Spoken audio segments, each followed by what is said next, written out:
کہاں سے آ گئے ہیں؟ کوئی 30 سال پہلے تو ان کا کوئی تذکرہ نہیں تھا۔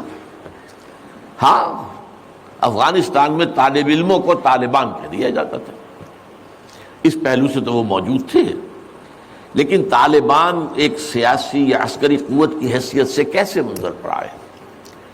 اس کے لیے ذرا سرسری سے آپ کو جائزہ لینا ہوگا افغانستان کی تاریخ کے پچھلے 30-35 سالوں کا۔ افغانستان میں آپ کو معلوم ہے کئی سو سال سے ایک بادشاہی نظام چل رہا تھا، اور اکثر و بیشتر بڑا اطمینان کے ساتھ چل رہا تھا، امن کے ساتھ چل رہا تھا۔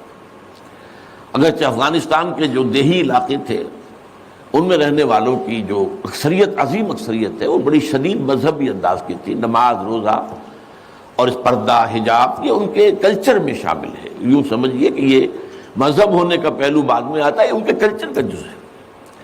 لیکن یہ ہے کہ جو بڑے شہر تھے، خاص طور پر کابل، وہ پوری طرح ویسٹرنائز ہو چکا تھا بادشاہ کے نام کے تحت۔ جب شاہ ظاہر شاہ آئے تھے ایک دفعہ پاکستان، ان کے ساتھ ان کی بیگم بھی تھی بلکہ، اور وہ سکرٹ پہنے ہوئے تھی، ٹانگیں ان کی ننگی تھی، تو لوگ بڑے حیران ہوئے تھے، افغانستان، افغان بادشاہ کی بیگم جو ہے افغان ملکہ اس لباس میں۔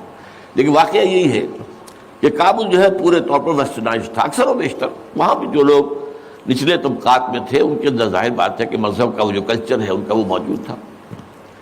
اس کیفیت میں ایک سڈن چینج آئی جب سردار داؤد خان نے تختہ الٹا ظاہر شاہ کا، اور ان کی لیننگز جو ہیں، رجحان جو ہیں، وہ روس کی طرف زیادہ تھے، لیکن یہ کہ وہ کوئی خالص نظریاتی کمیونسٹ نہیں تھے۔ اس کے بعد آپ کو یاد ہوگا یکے بعد دیگرے کئی قتل ہوئے۔ سردار داؤد کو کسی نے قتل کیا، پھر اس کو کسی اور نے قتل کیا، پھر کسی اور نے قتل کیا، اور اس کے بعد آخر میں کیا ہوا کہ روسی فوجیں اور کرمل جو تھا اس کے ساتھ روسی فوجیں آ گئی۔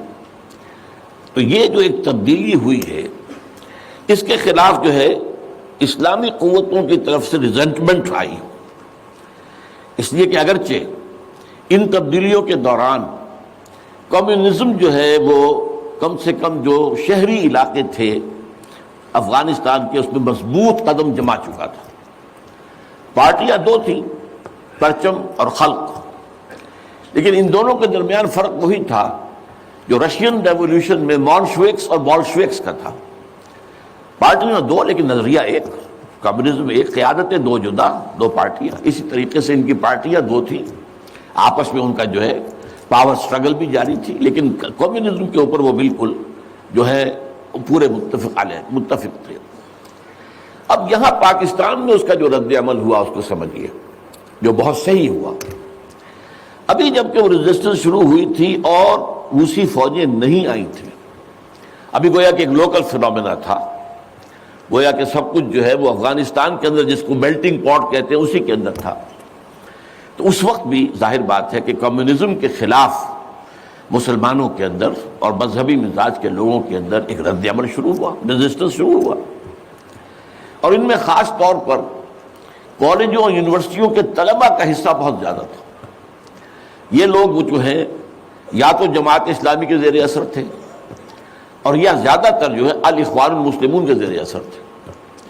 انہی کے لیڈروں میں حکمت یار تھے، گل مدین حکمت یار، انہی میں احمد شاہ مسعود، اور ان دونوں کی بڑی گہری دوستی تھی، بہت گہرے ایک دوسرے کے ساتھ